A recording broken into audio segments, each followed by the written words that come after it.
The area now known as Snellville was originally inhabited by the Muskogee Creek people, who were referred to as Creek Indians by settlers due to their tendency to establish settlements along waterways. Evidence of their presence includes arrowheads, pottery, tomahawks, and a burial site discovered near Snellville's downtown area at Lanier Mountain. 19th-century settlement. European settlement in the region began after the establishment of Gwinnett County in 1818 and the land lottery of 1820, which attracted settlers to the area due to its fertile soil, freshwater streams, and timber-rich forests. The population grew, but the area remained largely undeveloped, with residents traveling long distances for goods and supplies. In 1874, two young Englishmen, Thomas Snell and James Sawyer, both 17 years old, planned a voyage to the United States.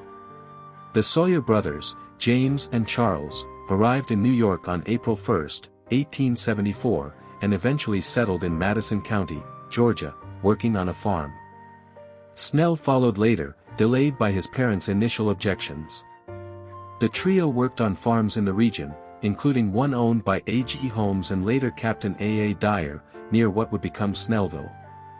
In 1879, Snell and Sawyer reunited in Gwinnett County, in a settlement then called New London, near Stone Mountain.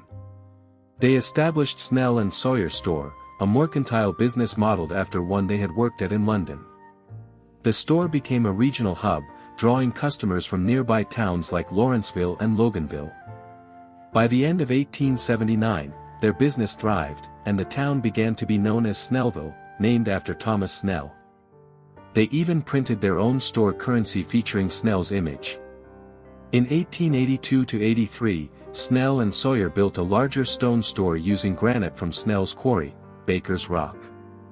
Their success and generosity contributed to the establishment of churches, schools, and the town's first post office in 1885, managed by Sawyer. The partnership eventually dissolved, but both men continued to prosper as businessmen and investors in the area. Early 20th century and incorporation. Prior to its official incorporation in 1923, Snellville was sometimes referred to as London City. The Snellville Consolidated High School, built in 1922 with granite donated by Ellen Snell Johnson, opened in 1923. It lacked modern amenities like electricity until 1938, relying on a generator and coal-burning stoves. The school later served as City Hall, reflecting the community's growth. The town's early economy was agricultural, but it transitioned into a bedroom community for Atlanta after World War II, spurred by its proximity to the growing metropolitan area. Challenges and developments. James Sawyer faced health challenges, losing his eyesight and retiring partially, with the store changing hands until it was demolished in 1960 for a service station. Sawyer died in 1948 at age 91 and is buried in the Snellville Historical Cemetery, formerly Baptist Cemetery.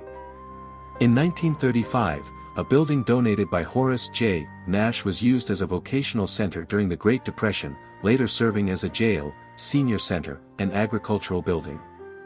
A 2001 land dispute involving the Nash family was resolved when the city proved its ownership. Modern Snellville was officially incorporated in 1923, with a mayor-council government and 5 departments: administration, parks and recreation, planning and development, public safety, and public works. By the 2020 census, the population was 20,573, with projections estimating 23,047 by 2025, reflecting a growth rate of 2.17% annually.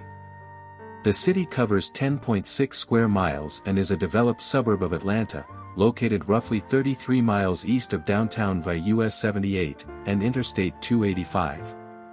In 2011, Snellville began planning a new town center with urban planning firm Dwayne Plater Zyberg & Company, incorporating a town green, shopping district, and pedestrian-friendly infrastructure like bridges and tunnels.